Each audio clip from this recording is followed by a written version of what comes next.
everybody, welcome back to my channel. I know it's Tuesday again. Yesterday was busy. I had a test stitch to finish. I had to finalize the paperwork for the van, which is now done, thank God. And drive my son out of town to work and then pick him up. So it was kind of busy yesterday. So I'm here to do my weekly wrap up. I finished 4 books last week. 3 of them were good. One of them, me. So, the first book I finished was You Are Not Alone by Greer Hendricks and Sarah Pekkanen.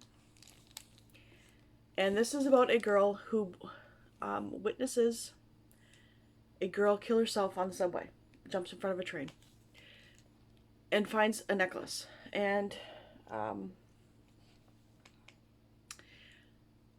so she decides to try and find out who this woman is, and is obsessed with her and her life, and kind of infiltrates herself with these 2 sisters that are like her friends, the woman's friends, and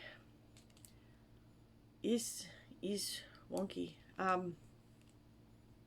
It's sick how obsessed she gets with this woman's life. But there's some twists and turns with the sisters that are even more sickening. So I gave this a 4. This is my first time reading these 2, so I thought it was good. Then I finished, did I finish this one first? No, I think I finished Unsub next, by Meg Gardner. And it's book 1 in the Unsub series. Oh my god, this was a 5. Wow.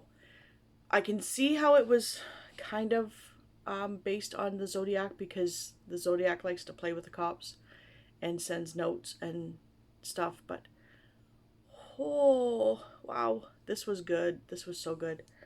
There were so many twists and turns. Just when you think you know what's going on, nope, changes. Just when you think you know what's going, nope, changes again. So this follows a woman who's originally in the narcotics team, but her father had been following this killer with his career. He ends up losing his shit and ends up like not working anymore. And then the Zodiac, I forget what they called him, but he comes back 20 years later. So she takes on the case and gets bumped to the murder investigation. And I also like it because it shows that she's not a perfect cop. It is kind of a police procedural, but not. It's not heavy on the police procedure. But it shows that she's not a cop. She's not She's not perfect. She's not going to solve it in 5 minutes. It is a lengthy book. I listened to this on audio, and it was great. I was on the edge of my seat the whole entire time, and I loved it. I might even have to own this series, because I might want to read it again. So the next book I finished was The House Across the Lake, by Riley Sager. And this I gave a 4. This was brain fart, sorry. Right. She is a former actress whose mother is a actress, and her husband drowns at this lake that is their family lake house. And so a year later, she's staying there because her mother wants her out of the limelight, because for a year she was grieving. But then she scandalously gets drunk, and her mother wants her out of the limelight. She wants the paparazzi to leave her alone. She wants it, big scandal. Ooh, she's grieving and she got drunk, like big whoop. So anyways, this new couple moves into the house across the lake. and she decides to start watching them through the binoculars.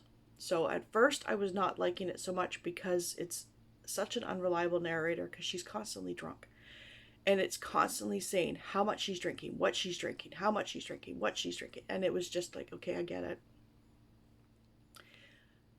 Then she meets them because the wife, sorry, is flailing in the lake. So she decides to go and help her because her husband had drowned in that lake the year before. She finds her, she's dead. She tries to bring her to shore, and all of a sudden she comes back to life. And she is obsessed with watching this family. And there's these other murders that had happened previously, and things get twisty-turny. And so just when you think you know what's going on, nope, changes. Again, nope, changes. So I gave this a 4 because it was a little bit much with the beginning on how much she was drinking. Like, I know it sets the tone, but it was a little much. And I did like the ending. I liked how it ended. And the last book I finished is Reckless Girls by Rachel Hawkins. I gave this a 3. If you want to read this, if you haven't read this, go in blind. Because what's on the flap is it doesn't happen until 3/4 of the way through the book. The first 3/4 is day-to-day life. Boring. Well, I wouldn't say boring, but it's not what it needs to be. So essentially, it's a woman who's working in a hotel in Maui. She gets fired. She has been paying all the bills for her boyfriend, who's rich but refuses to take the money from his father because his father wants him to be something that he doesn't want to be. So he has this boat, needs to get it fixed up because they want to travel around the world. So she gets fired. 2 women are at the bar. They want to hire her boyfriend Nico and go to this deserted island. So since Lux gets fired, they have all the time in the world. They just need to get the boat fixed. So these 2 girls fix the boat up. They get to the island. They find another boat there with another couple. So they decide to make friends with them. They're having a good old time, and a 3rd boat shows up. That's when all the stuff starts to happen. But before that, it's just day to day. Them getting drunk. The next day, they're swimming, sunbathing, reading. That night, they have a bonfire, get drunk. Next day, same thing. So it's just a lot of rinse and repeat. And then when stuff does start to happen, it happens very quickly. So I gave it a 3. That is everything I finished this week. I'm still reading. I haven't really touched this because I want to finish those. A Hellion in Her Bed by Sabrina Jeffries. It is historical romance. It is book 2 in the something of Halstead. Hellions of Halstead Hall, I think it is. Now, I found out when reading the reviews for this, the reviews for the first one, that these characters show up in a previous series. So I'm not sure if I want to DNF this for now, because it's just like cameos in the other books, I think. Or just finish this one and go back to the other series and read that one first. Because I don't like reading series out of order.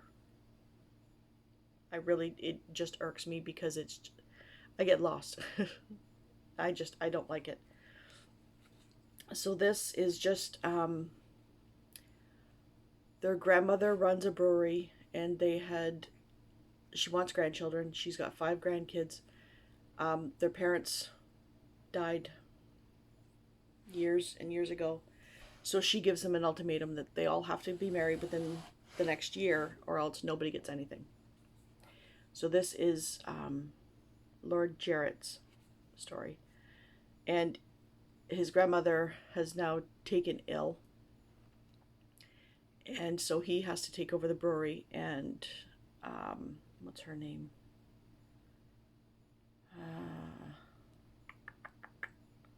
Annabelle. When Annabelle shows up, she owns a brewery in another town and wants to, not for his brewery to own hers, but to collaborate because of things that her brother is doing that is contributing to their brewery losing money, essentially. So that's as far as I've gotten in that one. And then I've also started an audiobook. It's called Books Can Be Deceiving. It's book one. Library Lover's Mystery by Jen McKinley. Oh, I turned the brightness down too. Let's see if I can turn it down a little bit more there. A little bit better? Not much. This is about a woman who is a library director. She had the essential cozy mystery trope. She broke up with her fiance, I think. Yeah, and she's sworn off men. So, her co-worker is a children's like story time. She does the story time and gets dressed up in costumes, and she's dating a children's book author, and she wants to be a children's book author, and he's a narcissistic man and says, no, you are not good enough. There's only one author in this relationship, and it's me. And so she breaks it off. The next morning, she finds out, after meeting with his editor, because she just happens to be in town, and everybody pushes her to go and talk to her, that he has plagiarized her story, and it's coming out. So she decides to go and confront him and finds him dead. That's pretty much where I've gotten to so far. I'm liking it. So, what I'm going to be planning on reading this week, hopefully I get to them, is You Can Only Die Once by Shelley Costa. It's for a challenge with the food on the cover, so I don't really know much about it. And Wings by April and Pike. It's supposed to be a challenge with, flower on the front, and those are flower petals in the shape of a butterfly. And then Someone to Love by Mary Balog, historical romance. I don't know if this is book 2. No, first in the new Westcott series. So there's that one. And possibly The Moon and More by Sarah Dessen, young adult book. So I will let you know how those go. And little life update with daughter. We are going to get our nails done today. She has another diagnosis. She just texted me last night, so I don't know what's going on, but she not only has ADHD, which she was diagnosed young, it's prevalent in my family. She has OCD, which we knew about. I have a little bit of OCD. She was just recently bipolar, and now she has borderline personality. So the stress is a little high. So she was prescribed medication. She hasn't started it yet because this all happened, I guess, yesterday. So hopefully that'll get finally worked out and she can calm down and not be so manic and so off the rails, and she can get back into her life and get back onto school to be a nurse. Hopefully this works out. Oh, Paula was there. So anyways, that is the update for this week, and I will talk to you later. I do have a book haul that I will maybe do tomorrow. today is going to be another busy day. So, I hope everybody has a wonderful week, and I will talk to you later. Bye.